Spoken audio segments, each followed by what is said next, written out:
Hello dear students, welcome to ABC Coaching Assam. মই দেবজিত আপোনালোকক পুনৰ এবাৰ স্বাগতম জনাইছো এটা নতুন ক্লাছ লৈ। ইতিমধ্যে আমি আমাৰ যোৱা ক্লাছত আমি আলোচনা কৰিছিলো যেটো আয়ৰ যেটো প্ৰবাহ আছে এই আয়ৰ প্ৰবাহটো আমি সুন্দৰভাৱে আলোচনা কৰিছিলো। তো আজি আমাৰ এই ক্লাছত আমি আলোচনা কৰিম তোমালোকৰ যে জাতীয় আয়ৰ যিবিলাক গণনা কৰাৰ যিবিলাক পদ্ধতি আছে আৰু লগতে কি কৰিম লগতে আমি আৰু অন্যান্য যিবিলাক তোমালোকৰ ইম্পৰ্টেন্ট যিবিলাক কোৱেশ্চন আছে সেইবিলাকৰ এনসাৰ আমি এই ক্লাছত আমি আলোচনা কৰিম। তো এয়া চোৱা যে বজাৰ দৰত শুদ্ধ আৰু নিগুট জাতীয় উৎপাদন কি? এয়া চোৱা উত্তৰত কি কৈছে মুঠ জাতীয় উৎপাদন কৰিবলৈ যাওতে যন্ত্ৰপাতিৰ দৰে কেতবৰ মূলধনী দ্ৰব্য ব্যৱহাৰ কৰা হয়, কিন্তু উৎপাদনৰ কালত কিছুমান মূলধনী দ্ৰব্য ক্ষয়ক্ষতি নাইবা অৱক্ষয় হয়। এই অৱক্ষয়ৰ পৰিমাণৰ মুঠ জাতীয় উৎপাদনৰ পৰা বাদ দিলে বজাৰ মূল্যত নিগুট জাতীয় উৎপাদন পোৱা যায়। অৰ্থাৎ কি কৈছে অৰ্থাৎ কৈছে যে যেতিয়া আমি মুঠ জাতীয় উৎপাদনৰ পৰা আমাৰ যেতিয়া আমাৰ এই আমি উৎপাদন কৰিম এই উৎপাদন কৰিবলৈ যাওতে আমাৰ যদি যিবিলাক আমাৰ মূলধনী যিবিলাক দ্ৰব্য আছে অৰ্থাৎ যন্ত্ৰপাতি এই যন্ত্ৰপাতি যেটো অৱক্ষয় হ'ব এই মুঠ জাতীয় উৎপাদনৰ পৰা আমাৰ যদি এই অৱক্ষয় কিনি হ'ব যন্ত্ৰপাতিৰ এই যন্ত্ৰপাতিৰ অৱক্ষয় কিনি যদি আমি বাদ দিম মূল জাতীয় আয়ৰ পৰা তেতিয়া আমি কি পাম তেতিয়া আমি পাম যে বজাৰ দৰত শুদ্ধ বা নিগুট ৰাষ্ট্ৰীয় বা জাতীয় উৎপাদন আমি পাম। ইয়া চোৱা তাৰ আমি সংক্ষিপ্ত ৰূপত আমি কি লিখিব পাৰো ইয়াক সংক্ষিপ্ত ৰূপত আমি লিখিব পাৰো কি দিয়া আছে যে শুদ্ধ বা নিগুট জাতীয় উৎপাদন সমান সমান কি কৈছে যে মুঠ জাতীয় উৎপাদনৰ পৰা কি বিয়োগ দিব দিয়া আছে বিয়োগ দিয়া আছে অৱক্ষয়। ইয়া চোৱা দিয়া আছে সুন্দৰভাৱে তোমালোকে লিখি লব পাৰা সুন্দৰভাৱে। তাৰ পিছৰ কোৱেশ্চনটো চোৱা এতিয়া কি কৈছে তাৰ পিছৰ কোৱেশ্চনটো চোৱা কি কৈছে তাৰ পিছৰ কোৱেশ্চনটো কৈছে যে উপাদান দৰত শুদ্ধ ৰাষ্ট্ৰীয় উৎপাদন কি? অৰ্থাৎ কি কৈছে যে নেট ন্যাশনাল প্ৰডাক্ট এক ফ্যাক্টৰ কস্ট বুলি আমিও কব পাৰো ইংৰাজীত এইটো নেট ন্যাশনাল প্ৰডাক্ট এক ফ্যাক্টর কস্ট বুলিও কয়। তে এইটো কি বুলি কৈছে এতিয়া তোমালোক উত্তৰ দিবা কি দিবা উত্তৰ হিচাপে কি কৈছে ইয়াত উপাদান দৰত শুদ্ধ ৰাষ্ট্ৰীয় উৎপাদন হৈছে দ্ৰব্য আৰু সেৱাৰ উৎপাদনত আগবঢ়োৱা অৱদানৰ বাবে উৎপাদনৰ উপাদানসমূহক পৰিশোধ কৰা মজুৰি খাজনা সুদ আৰু লাভৰ সমষ্টি। অৰ্থাৎ এখন দেশৰ এবছৰত উৎপাদন কাৰ্যত যি ব্যয় কৰা হয় সিয়ে হৈছে উপাদান দৰত শুদ্ধ ৰাষ্ট্ৰীয় উৎপাদন। এয়া আমি কি ক'ব পাৰো এক্সাম্পল হিচাপে আমি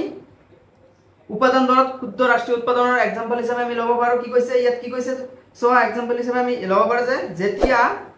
আমাৰ এই উৎপাদন কাৰ্য চলে যেতিয়া আমাৰ প্ৰডাকশন প্ৰসেস যেতিয়া চলে এই প্ৰডাকশন প্ৰসেসটো কি কৰে আমাৰ উৎপাদনৰ যিবিলাক উপাদান আছে উৎপাদনৰ উপাদানসমূহে কি কৰে কি লাভ অৰ্জন কৰে উৎপাদনৰ উপাদানসমূহে কি লাভ অৰ্জন কৰে তোমালোকে কি কৰে মজুৰি খাজনা মূলধন তাৰ পিছত লাভ এইবিলাক অৰ্জন কৰে আৰু এইবিলাকৰ অৰ্জন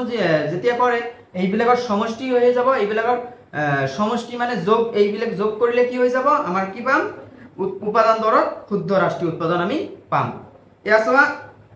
আৰু এটা কি কৈছে অৰ্থাৎ এখন দেশৰ এবছৰত উৎপাদন কাৰ্যত যি ব্যয় কৰা হয় সে হৈছে উপাদান দৰত শুদ্ধ ৰাষ্ট্ৰীয় উৎপাদন। অৰ্থাৎ কি কৈছে যে এখন দেশত এবছৰত উৎপাদনত যেটো ব্যয় কৰা হয় এই উৎপাদনত যেটো ব্যয় কৰা হয় অৰ্থাৎ প্ৰডাকশন প্ৰসেসত যেটো ব্যয় কৰা হয় এই ব্যয় কৰাখিনি যেটো ব্যয় হয় এই মুঠ ব্যয়টোৱে হৈ যাব কি হৈ যাব উপাদান দৰত শুদ্ধ ৰাষ্ট্ৰীয় উৎপাদন অৰ্থাৎ নেট ন্যাশনাল প্ৰডাক্ট এক ফ্যাক্টৰ কস্ট বুলি কোৱা হয়। এতিয়া চোৱা তাৰ পিছৰ কোৱেশ্চনটো কি কৈছে তাৰ পিছৰ কোৱেশ্চনটো কৈছে যে ব্যক্তিগত আয় কি অৰ্থাৎ পাৰ্সোনাল ইনকাম কি? ইয়া চোৱা উত্তৰত কি দি আছে ব্যক্তিগত আয়ে ঘৰুৱা খণ্ড আৰু ব্যক্তিয়ে সকলো ধৰণৰ উৎসৰ পৰা প্ৰকৃততে পোৱা আয়ৰ সমষ্টিক বুজায়। অৰ্থাৎ কি ক'ব পাৰো আমি পাৰ্সোনাল ইনকাম বুলি কি ক'ব পাৰো অৰ্থাৎ এজন ব্যক্তিয়ে যিকোনো বা ব্যক্তিয়ে বা পৰিয়াল খণ্ডই যিকোনো উৎসৰ পৰা যিখিনি আয় অৰ্জন কৰে যিকোনো ঠাইত কাম কৰি বা কিবা কিবি কৰি যিখিনি আয় অৰ্জন কৰে যিখিনি তেওঁলোকে আয় অৰ্জন কৰে এই আয়খিনি কি হৈ যাব এই আয়খিনি হৈ যাব আয়খিনি সমষ্টি হৈ যাব তোমালোকৰ পাৰ্সোনাল ইনকাম। অৰ্থাৎ আমি পাৰ্সোনাল ইনকাম বুলি যা সকলোৱে জানো যে পাৰ্সোনাল ইনকাম মানে কি এজনে প্ৰত্যেকজনে যেটো আয় অৰ্জন কৰে পাৰ্সোনাল অৰ্থাৎ নিৰ্দিষ্ট ব্যক্তিসকলে নিজে যেটো আয় অৰ্জন কৰে হেতুকে কি কয় পাৰ্সোনাল ইনকাম বুলি আমি কওঁ। সুন্দৰভাৱে বুজি পাইছা তোমালোকে পাৰ্সোনাল ইনকাম কি?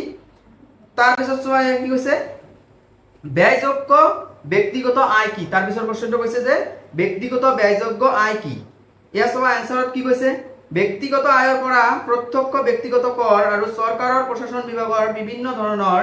প্ৰাপ্তিসমূহ বাদ দিলে ব্যক্তিগত ব্যয়যোগ্য আয় পোৱা যায়। অৰ্থাৎ কি কৈছে যে ব্যক্তিগত আয় হল কি ব্যক্তিগত আয়ৰ পৰা কি কৈছে প্ৰত্যক্ষ যেটো আমাৰ কৰ আছে এই প্ৰত্যক্ষ কৰ অৰ্থাৎ যে আমি চৰকাৰক ডাইৰেক্ট যেটো আমি প্ৰদান কৰো অৰ্থাৎ যেটো আমাৰ ধৰি লোৱা তোমালোকে কি ক'ব পাৰা ধৰি লোৱা তোমালোকে খাজনা যেটো ডাইৰেক্ট দেয়া চৰকাৰক তাৰ পিছত যেটো তোমালোকৰ জৰিমনা লাগে কোনো এটা কামত প্ৰত্যক্ষ ব্যক্তিগত কৰ আৰু চৰকাৰ প্ৰশাসন বিভাগৰ বিভিন্ন ধৰণৰ প্ৰাপ্তিসমূহ বাদ দিলে অৰ্থাৎ চৰকাৰ প্ৰশাসনে যিবিলাক প্ৰাপ্তি অৰ্জন কৰে বাহিৰা দেশৰ পৰা যিবিলাক প্ৰাপ্তি বা বাহিৰা দেশৰ পৰা কিবা অবদান বা কিবা লোন যিবিলাক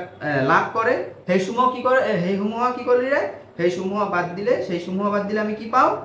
ব্যক্তিগত ব্যয়যোগ্য আয় পোৱা যায় বা ব্যক্তিগত আয় এই বাদ দিলে তাক কি কোৱা হয় ব্যক্তিগত আয়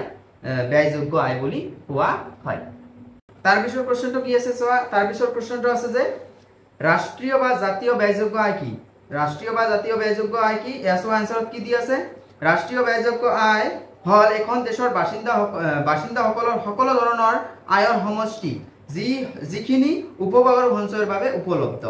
ই বজাৰ দৰত জাতীয় আয় আৰু পৃথিৱীৰ বাকি দেশসমূহৰ পৰা পোৱা নিকুট চলিত স্থানান্তৰ আয়ৰ সমষ্টি অৰ্থাৎ ইয়াত কি কৈছে যে ৰাষ্ট্ৰীয় বা জাতীয় ব্যয়যোগ্য আয় কি ৰাষ্ট্ৰীয় বা জাতীয় ব্যয়যোগ্য আয় হল এখন দেশৰ যিবিলাক জনসংখ্যা আছে গোটেইবিলাক জনসংখ্যা বা বাসিন্দাসকলৰ যেটো আয়ৰ সমষ্টি যিখিনি কি কৰা হয় যিখিনি উপভোগ আৰু সঞ্চয় কৰা হয় যিখিনি আয়ৰ যিখিনি উপভোগ আৰু সঞ্চয়ৰ বাবে যিখিনি উপলব্ধ থাকে অৰ্থাৎ উপভোগ কৰিব পাৰে বা মানে আয়ৰ যেটো খৰচ কৰিব পাৰে বা নিজৰ ইচ্ছামতে সঞ্চয় কৰি থব পাৰে এই গোটেইখিনি যিখিনি আয়ৰ যিখিনি সঞ্চয় বা উপভোগ কাৰ্যত খটুৱাব পাৰে এইখিনি কি হৈ যাব তোমাৰ হৈ যাব ৰাষ্ট্ৰীয় বা জাতীয় ব্যয়যোগ্য আয় হৈ যাব। তাৰ পিছত কি কৈছে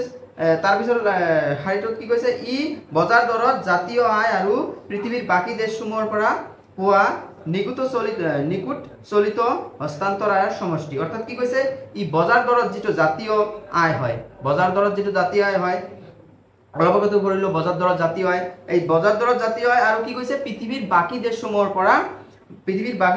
পৰা নিকুট চলিত স্থানান্তৰ আয়ৰ সমষ্টি অৰ্থাৎ বাকি দেশৰ পৰা যিবিলাক তেওঁলোকে মানে দান বৰঙনি বা ৰেহাই এইবিলাক পায় এইবিলাকৰ কি হৈ যাব এই কি হৈ যাব এই বজাৰ দৰত জাতীয় আয় আৰু এই পৃথিৱীৰ যিকোনো দেশৰ পৰা অহা এই বৰঙনি দান এইবিলাকৰ কি হৈ যাব যোগফল হৈ যাব তোমালোকৰ কি ৰাষ্ট্ৰীয় বা জাতীয় ব্যয়যোগ্য আয় তোমালোকৰ হৈ যাব বুজি পাইছা আই হোপ তোমালোকে সুন্দৰভাৱে বুজি পাইছা। তাৰ পিছৰ প্ৰশ্নটো চোৱা কি কৈছে চলিত স্থানান্তৰ বুলিলে কি বুজা এয়া চোৱা আনসাৰত কি দি আছে যে চলিত স্থানান্তৰ বুলিলে এখন দেশৰ জনসাধাৰণে এটা বছৰত অন্য দেশৰ পৰা পোৱা উপহাৰ দান নগদ বৈদেশিক সাহায্য বিনামূলীয় মিলিটাৰী সাহায্য ইত্যাদি বুজোৱা হয় অৰ্থাৎ কি অৰ্থাৎ হল আমাৰ চলিত যেটো স্থানান্তৰ আছে চলিত স্থানান্তৰ হল যেটো আমাৰ বাহিৰা দেশৰ পৰা বাহিৰা চৰকাৰৰ পৰা বাহিৰা দেশৰ পৰা যেটো আমাৰ চৰকাৰে বা আমাৰ যিকোনো এটা প্ৰতিষ্ঠানে কি পায় দান পায় বৰঙনি পায় আদাৰ কি পায় আদাৰ মিলিটাৰী যিবিলাক আমাৰ সাহায্য আছে যুদ্ধ বিগ্ৰহৰ ক্ষেত্ৰত এইটোকে চলিত স্থানান্তৰ বুলি কোৱা হয়। তাৰ পিছৰ কোৱেশ্চনটো কি কৈছে তাৰ পিছৰ কোৱেশ্চনটো কৈছে যে স্থূল জাতীয় ব্যয়যোগ্য আয় কি অৰ্থাৎ গ্ৰছ ন্যাশনাল ডিসপোজেবল ইনকাম কি ইয়াৰ আনসাৰত কি কৈছে যে স্থূল জাতীয় ব্যয়যোগ্য আয় হল বজাৰ দৰত স্থূল জাতীয় আয় আৰু পৃথিৱীৰ বাকি দেশসমূহৰ পৰা অহা নিকুট চলিত স্থানান্তৰ আয়ৰ সমষ্টি অৰ্থাৎ কি বুলি কৈছে ইয়াত কৈছে যে যেটো বজাৰ দৰত আমাৰ যেটো স্থূল জাতীয় আয় থাকে এই বজাৰ দৰত যেটো স্থূল জাতীয় আয় থাকে এই স্থূল জাতীয় আয়ৰ লগত যেতিয়া আমাৰ বাহিৰা দেশৰ পৰা যেটো আমাৰ কি আহিব নিকুট চলিত স্থানান্তৰ আয় অৰ্থাৎ বাহিৰা দেশৰ পৰা যেটো তোমালোকৰ যেটো ৰেহাই বা বৰঙনি আহিব হেইটো যেটো কি কাৰ লগত যোগ হ'ব হেইটো বজাৰ দৰত স্থূল জাতীয় আয়ৰ লগত যোগ হৈ কি হ'ব তোমালোকৰ স্থূল জাতীয় ব্যয়যোগ্য আয় হ'ব অৰ্থাৎ এটো কি সংক্ষিপ্তত কি কৈছে এটো সংক্ষিপ্তত এটো কৈছে যে GNDI অৰ্থাৎ গ্ৰছ ন্যাশনাল ডিসপোজেবল ইনকাম কাৰ হয় কি হয় সমান দি কি কৈছে ইয়াত যে GNP এক মার্কেট প্ৰাইসৰ লগত পৃথিৱীৰ বাকি দেশসমূহৰ পৰা অহা নিগুট চলিত স্থানান্তৰ অৰ্থাৎ জিএনপি এট মাৰ্কেট প্ৰাইসৰ লগত কি হ'ব যেটো আমাৰ বাকি বাহিৰা দেশৰ পৰা যেটো আমাৰ কি আহে নিগুট চলিত স্থানান্তৰ অৰ্থাৎ কি আহে বৰঙনি দান আহে বাহিৰা দেশৰ পৰা হেইটো যোগ হৈ কি হৈ যাব আমাৰ গ্ৰছ ন্যাশনাল ডিসপোজেবল ইনকাম অৰ্থাৎ স্থূল জাতীয় ব্যয়যোগ্য আয়টো আমাৰ হৈ যাব এয়া সুন্দৰভাৱে আমি বুজি পালো এইটো কনসেপ্ট তাৰ পিছৰ কোশ্চেনটো চোৱা তাৰ পিছৰ কোশ্চেনটো কি কৈছে নিগুট জাতীয় ব্যয়যোগ্য আয় কি অৰ্থাৎ নেট ন্যাশনাল ডিসপোজেবল ইনকাম কি ইয়াৰ আনসাৰত কি কৈছে যে নিগুট জাতীয় ব্যয়যোগ্য আয় হল বজাৰ দৰত নিগুট জাতীয় আয় আৰু বাহিৰা দেশৰ পৰা অহা নিগুট চলিত স্থানান্তৰৰ যোগফল অৰ্থাৎ কি কৈছে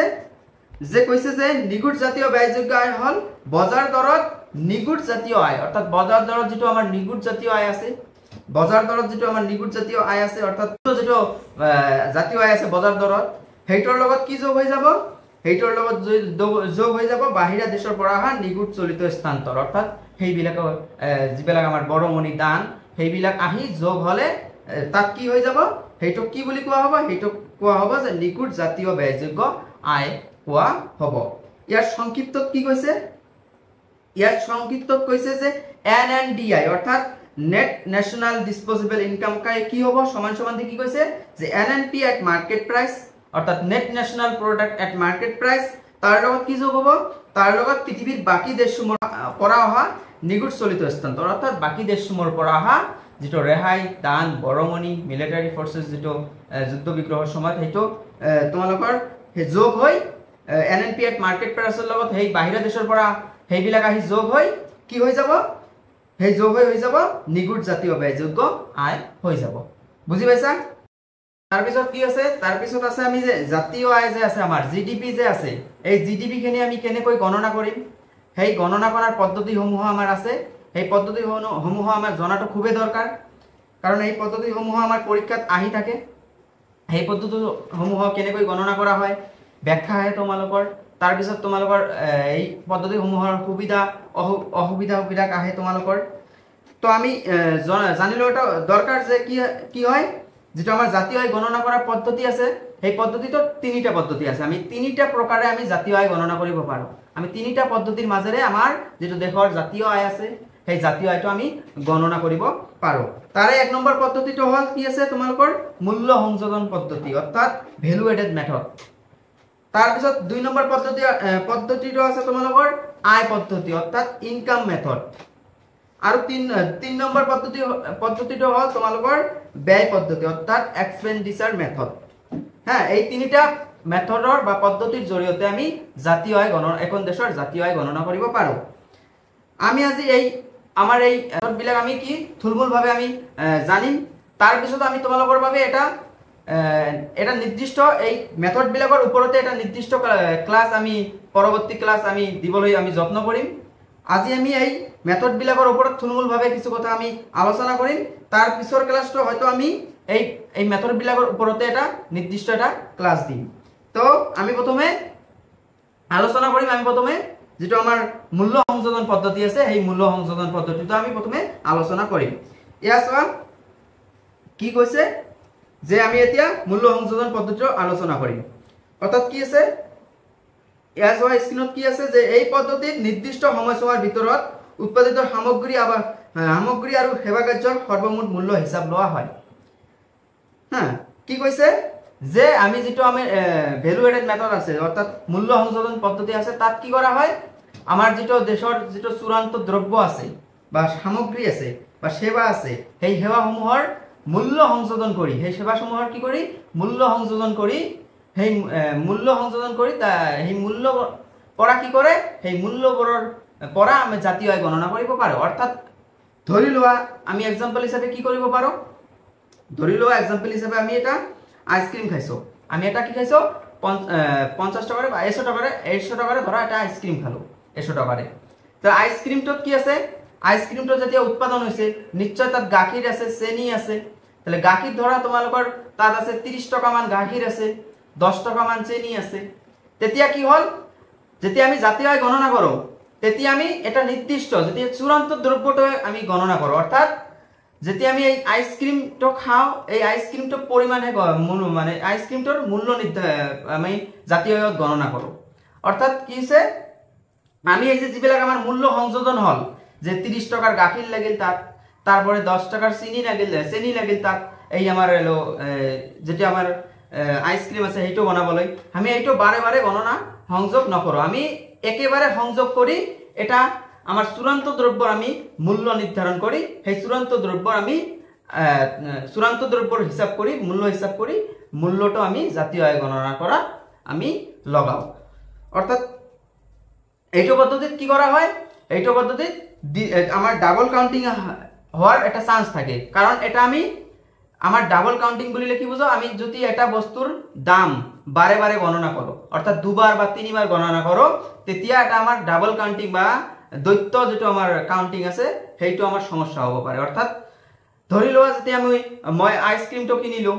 তেতিয়া ধৰা আইসক্ৰিম দামটো 100 টাকা মই হিসাব কৰিলো জাতীয় আয়ত আকৌ মই এই 30 টাকাৰ গাখীৰটো হিসাব কৰিলো তেটো নহব না কাৰণ 100 টাকাতে মোৰ কি সময় আছে 100 টাকাতে মোৰ গাখীৰখিনিৰ দাম সময় আছে চেনিখিনিৰ দাম সময় আছে 10 টাকাৰ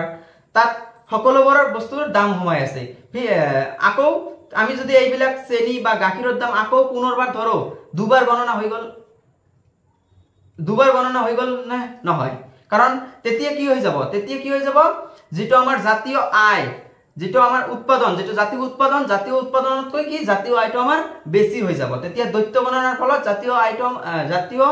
আয়টো আমাৰ কি হৈ যাব বেছি হৈ যাব কাৰণ উৎপাদন তো একে আছিল আৰু আমি এটা বস্তু বাৰে বাৰে গণনা কৰিছো বাৰে বাৰে গণনা কৰাৰ ফলত জাতীয় আয়টো বৃদ্ধি হৈ যাব সেই কাৰণে আমি এই দ্বৈত গণনাৰ পৰা আমাৰ এই পদ্ধতি যেতিয়া আমি জাতীয় আয় গণনা কৰাত আমি ব্যবহাৰ কৰি এই দ্বৈত গণনাৰ পৰা আমি বিৰত থাকিব লাগিব আৰু তোমালোকে তো বুঝিয়ে পালা যে মূল্য সংযোজন কি মূল্য সংযোজন যেতিয়া আমি কোনো একটা বস্তুৰ মূল্য সংযোজন কৰি এটা নিৰ্দিষ্ট বা চূড়ান্ত দ্ৰব্য যেতিয়া দাম লও সেই মূল্যবোৰৰ ভিতৰত সোমাই এটা চূড়ান্ত দ্ৰব্যৰ দাম লও সেইটো কি হৈ যাব মূল্য সংযোজন পদ্ধতি হৈ যাব আমাৰ যেটো অৰ্থনীতি আছে অৰ্থনীতিবোৰত এনেকৈয়ে কি কৰা হয় চূড়ান্ত দ্ৰব্যবোৰৰ মূল্য নিৰ্ধাৰণ মানে চূড়ান্ত দ্ৰব্যবোৰৰ বজাৰৰ মূল্য নিৰ্ধাৰণ কৰি জাতীয় আয় গণনা করা হয় আমি আগতে পাইছো জাতীয় আয় কাক বলে ঠিক আছে বুঝি পাইছা সুন্দরভাবে মূল্য সংযোজন পদ্ধতি তার পিছত আমি এইবিলাক আমি ব্যাখ্যাও আগবঢ়াম এতিয়া আমি থুলমূলভাৱে আলোচনা কৰি গৈ আছো আমি ব্যাখ্যাও পিছত আমি ক্লাছবোৰত আগবঢ়াম তাৰ পিছত পদ্ধতিটো হল 2 নম্বৰ পদ্ধতিটি কি আছে জাতীয় আয় গণনাৰ 2 নম্বৰ পদ্ধতিটো আছে তোমালোকৰ আয় পদ্ধতি অৰ্থাৎ ইনকাম মেথড এৰ কি দিয়া আছে চোৱা যে জাতীয় আয় গণনা কৰাৰ আয় পদ্ধতিত উৎপাদনেৰ উপাদানসমূহ আয়ৰ পৰিমাণ যোগ কৰা হয় উৎপাদনৰ উপাদানসমূহ হল ভূমি শ্ৰম মূলধন আৰু সংগঠন এই উপাদান কেইটাই যথাক্রমে খাজনা মজুরি সুদ লাভ আয় হিসাবে লাভ করে গতিকে জাতীয় আয় হব সমান সমান কি কৈছে খাজনা যোগ মজুরি যোগ সুদ যোগ লাভ অর্থাৎ কি কৈছে আয় পদ্ধতিটো হল আমার যেটো উৎপাদন কাৰ্যত যিবিলাক আমাৰ উপাদান ব্যবহাৰ হয় অৰ্থাৎ উৎপাদন কাৰ্যত যিবিলাক আমাৰ উপাদান ব্যবহাৰ হয় ভূমি শ্ৰম মূলধন আৰু সংগঠন এই চাৰিটা যে উপাদান ব্যবহার হয় এই উপাদান সমূহে যেটো আয় অর্জন করে অর্থাৎ ভূমিয়ে কি করে ভূমিয়ে কি লাভ করে খাজনা লাভ করে তার পিছত আমাৰ শ্রমিকে কি পায় শ্রমিকে নিশ্চয় মজুরি পায় তার পিছত মূলধনে কি পায় মূলধনে এটা খাজনা পায় তার পিছত সুদ পায় মূলধনে তার পিছত সংগঠকে কি পায় সংগঠে লাভ পায় আৰু এই বিলাক যোগ কৰি কি হয় এই খাজনা মজুৰি সুদ লাভ এই বিলাক যোগ কৰি যেটো আয় বিলাক যোগ কৰি যেতিয়া জাতীয় আয় গণনা কৰা হয় এই জাতীয় আয় গণনা কৰা হয় তেতিয়া এই জাতীয় আয় গণনা কৰা পদ্ধতিটো কি বুলি কোৱা হয় আয় পদ্ধতি বুলি কোৱা হয় ঠিক আছে বুজি পাইছা আয় পদ্ধতিটো তাৰ পিছত কৈছে যে কি কৈছে তাৰ পিছত পদ্ধতিটো হল 3 নম্বৰ পদ্ধতিটো হল তোমালোকৰ কি কৈছে ব্যয় পদ্ধতি অৰ্থাৎ 3 নম্বৰ জাতীয় আয় গণনা কৰাৰ পদ্ধতিটো হল ব্যয় পদ্ধতি অৰ্থাৎ ব্যয় পদ্ধতিটো কি কৈছে ইয়াত এই পদ্ধতিত আটাইবোৰ উৎপাদনৰ প্ৰতিষ্ঠানৰ চূড়ান্ত খৰচ বা ব্যয়ৰ পৰিমাণ যোগ কৰি জাতীয় আয় গণনা কৰা হয় অৰ্থাৎ কি কৈছে অন্তিম ব্যবহাৰ উপযোগী সামগ্ৰীৰ ওপৰত হোৱা ব্যয়ৰ পৰিমাণ হল চূড়ান্ত খৰচ বা ব্যয় অৰ্থাৎ এই ব্যয় পদ্ধতি কি কৰা হয় এই ব্যয় পদ্ধতিত এই দেশখনৰ গোটেই উৎপাদন প্ৰতিষ্ঠানবোৰৰ উৎপাদন কৰিবলৈ যাওঁতে যিখিনি ব্যয় সন্মুখীন হয় যে টোটাল যেটো তেওঁলোকৰ ব্যয় হয় বা মুঠ যেটো ব্যয় হয় সেই ব্যয়বোৰ যোগ কৰি কি কৰা হয় এই ব্যয়বোৰ যোগ কৰি জাতীয় আয় গণনা কৰা হয় অৰ্থাৎ ধৰি লোৱা যে এটা ধৰি লোৱা আমাৰ উৎপাদন প্ৰতিষ্ঠান আছে ধৰি লোৱা আমাৰ দেশত এটা তোমাৰ চেনিকল আছে তেতিয়া চেনিকল আমাৰ চেনিকল যেতিয়া মানে চেনি উৎপাদন কৰিব তেতিয়া কি হ'ব চেনি উৎপাদন কৰিবলৈ কুহিয়াৰ মেচিনাৰী তাৰ পিছত অন্যান্য শ্ৰমিক মূলধন মানে এইবিলাকত কি লাগিব এইবিলাকৰ বাবদ কি হ'ব ব্যয় হ'ব এটা নিৰ্দিষ্ট প্ৰতিটো প্ৰতিষ্ঠান যিকোনো প্ৰতিষ্ঠানৰ কি হ'ব ব্যয় হ'ব আৰু এই ব্যয়বিলাক যিবিলাক এই ব্যয়বিলাক যিবিলাক এই দেশৰ ভিতৰত এটা দেশৰ ভিতৰত যিবিলাক আমাৰ অনুষ্ঠান আছে প্ৰতিষ্ঠান আছে যিবিলাক উদ্যোগ প্ৰতিষ্ঠান আছে এই উদ্যোগ প্ৰতিষ্ঠানসমূহৰ এনেবোৰ ব্যয়বিলাক যোগ কৰিয়ে ব্যয় পদ্ধতিত কি কৰা হয় জাতীয় আয় গণনা কৰা হয় বুজি পাইছা ব্যয় পদ্ধতিটো কেনে জাতীয় আয় গণনা কৰা হয় আমি পিছৰ ক্লাছত তোমালোকৰ এই মানে জাতীয় আয় গণনা কৰা পদ্ধতিৰ ওপৰতে ডেসক্ৰিপটিভ ভাবে আমি ক্লাস আনিম সেইভাবে আমি আজি এই পদ্ধতিবোৰ থুলমূল ভাবে তোমালোকৰ মাজত আলোচনা কৰিলো তোমালোকে যাতে আগতে বুজি লোৱা তাৰ পিছত তোমালোকৰ বুজাত যাতে সুবিধা হয় সেইভাবে আমি থুলমূল ভাবে তোমালোকৰ আগত আজি আলোচনা কৰিলো তাৰ পিছৰ ক্লাছত আমি সেইবিলাকৰ ডেসক্ৰিপটিভ ভাবে আলোচনা আমি কৰিম আৰু এক্সামত কেনেদৰে কোশ্চেন আহে সেইবিলাকো আমি জনাই দিম এই পদ্ধতিবিলাকৰ ওপৰত তো আজিৰ ক্লাস আমি ইমানতে আমি সামৰিছো তো ক্লাসটো কৰি বিনে যদি তোমালোকৰ ভাল লাগি থাকে নিশ্চয় ভিডিওটো লাইক কৰিব আৰু কিবা বুজাত কিবা অসুবিধা হলে তোমালোকে নিশ্চয় কমেন্ট কৰিবা তেনেহলে আমাৰ সুবিধা হয় যে আমাৰ কত ত্ৰুটিখিনি লৈ গল আমি নিজকে তেতিয়া আমি আপডেট কৰিব পাৰো যে ত্ৰুটিখিনি কত ৰৈ গল তোমালোকে নিশ্চয় কমেন্ট কৰিবা আৰু কি কৰিবা বন্ধু বান্ধৱীৰ লগত নিশ্চয় ক্লাসখিনি শেয়াৰ কৰিবা তেনেহলে আজি ইমানতে জয় আই অসম